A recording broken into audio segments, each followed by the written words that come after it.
સમાચારની સાથે તો મહત્વના જે સમાચાર મળી રહ્યા છે નજર કરીએ મોરબી જયસુખ પટેલની મુશ્કેલીમાં વધારો થયો છે મોરબીથી આ મહત્વના સમાચાર મોરબી સેશન્સ કોર્ટે પાસપોર્ટ પરત લેવા કરેલી અરજી રદ કરી છે તો પાસપોર્ટ ગુનાની ગંભીરતાને જોતા અરજી મંજૂર ન કરી શકાય તેવું કોર્ટનું કહેવું છે જયસુખ પટેલની મુશ્કેલીમાં વધારો થયો છે પાસપોર્ટ ગુનાની ગંભીરતાને જોતા અરજી મંજૂર ન કરી શકાય મોરબી સેશન્સ કોર્ટે કહ્યું પાસપોર્ટ મેળવવા જયસુખ પટેલે મોરબી કોર્ટમાં અરજી કરી હતી મોરબી કેબલ બ્રિજ દુર્ઘટનાના મુખ્ય આરોપી છે જયસુખ પટેલ કાયમી ધોરણે પાસપોર્ટ લેવા જયસુખ પટેલે અરજી કરી હતી તો મહત્વના જે સમાચાર મોરબીથી મળી રહ્યા છે જયસુખ પટેલની મુશ્કેલીમાં વધારો થયો છે પાસપોર્ટ પરત લેવા કરેલી અરજી કોર્ટે રદ કરી દીધી છે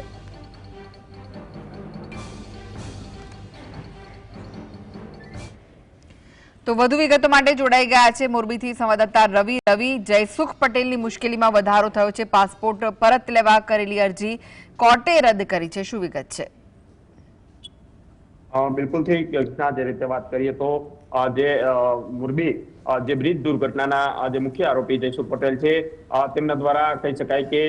જે પાસપોર્ટ પરત લેવા માટે અરજી છે તે અરજી કરી હતી પરંતુ મોરબી સેશન કોર્ટ દ્વારા તેમને જે મોટો ઝટકો છે તે આપવામાં આવ્યો છે કારણ કે જે અરજી કરવામાં આવી હતી તે અરજી પરતની જે કોર્ટ છે તે કોર્ટે રદ કરી છે હાલ જે પ્રકારે વાત કરીએ તો પાસપોર્ટ મેળવવા માટે જયસુખ પટેલે મોરબી કોર્ટમાં જે અરજી કરેલી હતી તે અરજી કોર્ટ દ્વારા તેમને રદ છે તે રદ કરી છે જે કાયમી ધોરણે પાસપોર્ટ લેવા માટે જે જયસુખ પટેલે જે અરજી કરી હતી તે અરજીને જે દલીલો બાદ કહી શકાય કે રદ છે તે રદ કરી હતી કારણ કે જે પ્રકારની આ જે ઘટના છે તે ઘટનાની અંદર જયસુખ પટેલ છે તે મુખ્ય આરોપી તરીકે દર્શાવવામાં આવ્યા હતા ત્યારબાદ કહી શકાય કે અનેક લોકોની જે તે ધરપકડ કરવામાં આવી હતી સમગ્ર મામલે 135 લોકો છે તેમને જીવ છે તે જીવ ગુમાવ્યો હતો અને કહી શકાય કે આ બાબતે તેમને જે કહી શકાય કે જેલ મુક્ત જામીન ઉપર મુક્ત કરવામાં આવ્યા હતા શરતો પણ આપવામાં આવી હતી કે મોરબી જિલ્લાની બહાર રાખવામાં આવે તેવી શરતો પણ અધીન તેમને કહી શકાય કે જેલની અંદરથી રાહત મળી હતી સાથે સાથે હવે કહી શકાય કે જે તેમની જે અરજી છે તે અરજી અત્યારે સેશન કોર્ટ દ્વારા રદ છે તે રદ કરવામાં આવી છે જી રવિ અરજી રદ કરવા માટે કોર્ટ દ્વારા કયા કારણો દર્શાવવામાં આવે છે કેવા પ્રકારની દલીલો થઈ હતી બિલકુલ થી જે પ્રકારે કહી શકાય કે જે જયસુખ પટેલ છે તેમને તેમનો પાસપોર્ટ છે તે પાસપોર્ટ માટે અરજી છે તે અરજી કરી હતી ત્યારબાદ કહી શકાય કે સરકારી વકીલ અને જે જયસુખ પટેલના વકીલ છે તેમના દ્વારા દલીલો છે તે ખાસ જે પ્રકારે વાત કરવામાં આવે તો જયસુખ પટેલ આજે સમગ્ર બાબતે મુખ્ય આરોપી હોવાથી તેમને કહી શકે કે ભારતની બહાર ન મોકલવા માટે જે સરકારી વકીલ છે તેમને દલીલો છે તે દલીલો કરી હતી હજી પણ કહી શકાય કે જે સુપ્રીમ કોર્ટ હોય હાઈકોર્ટ હોય આ તમામની અંદર અનેક પ્રકારની આને લઈ અને સુઓ મોટો છે તેમાં પણ દલીલો થઈ રહી છે સાથે સાથે જે વિક્ટીમ એસોસિએશન છે તેમના દ્વારા પણ અનેક અરજીઓ છે તે કોર્ટની અંદર કરવામાં આવી છે આ તમામ બાબતોને ધ્યાને લઈ અને ક્યાંક ને ક્યાંક જે જયસુખ પટેલ છે તે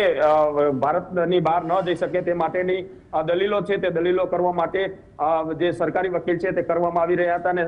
આને જોતા જ કહી શકાય કે જે જયસુખ પટેલનો જે પાસપોર્ટ છે તે પરત માટેની અરજી છે તે હાલ પૂરતી જે સેશન કોર્ટ છે તેમના દ્વારા રદ છે તે રદ કરવામાં આવી છે જી રવિ હવે આ સમગ્ર કેસમાં આગળ શું થઈ શકે છે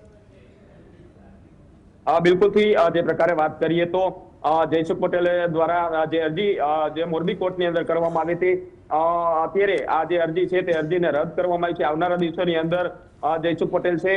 તે તેમના વકીલ સાથે હાઈકોર્ટ જઈ શકે તેવી શક્યતાઓ છે તે જોવા મળે છે કારણ કે જે રીતે તેમને જે તેમનો બિઝનેસ છે તે વિદેશોની અંદર પણ જોવા મળી રહ્યો છે સાથે સાથે ભારતની અંદર પણ જોવા મળી રહ્યો છે કારણ કે જે કંપની છે તેમની ઘડિયાળ બનાવવાની સાથે અન્ય પણ તેમના વ્યવસાય છે તેમને લઈ અને અવારનવાર છે તેઓ ગુજરાત અને ગુજરાત બહાર ભારત અને ભારતની બહાર પણ જતા હોય છે તેને લઈ અને તેમનો પાસપોર્ટ છે તે મહત્વની ભૂમિકા ભજવે છે તેને લઈને તેઓ આવનારા દિવસોની અંદર હાઈકોર્ટ જાય તેવી શક્યતાઓ છે તે અત્યારે જોવા મળી રહી છે જી આભાર રવિ સમગ્ર માહિતી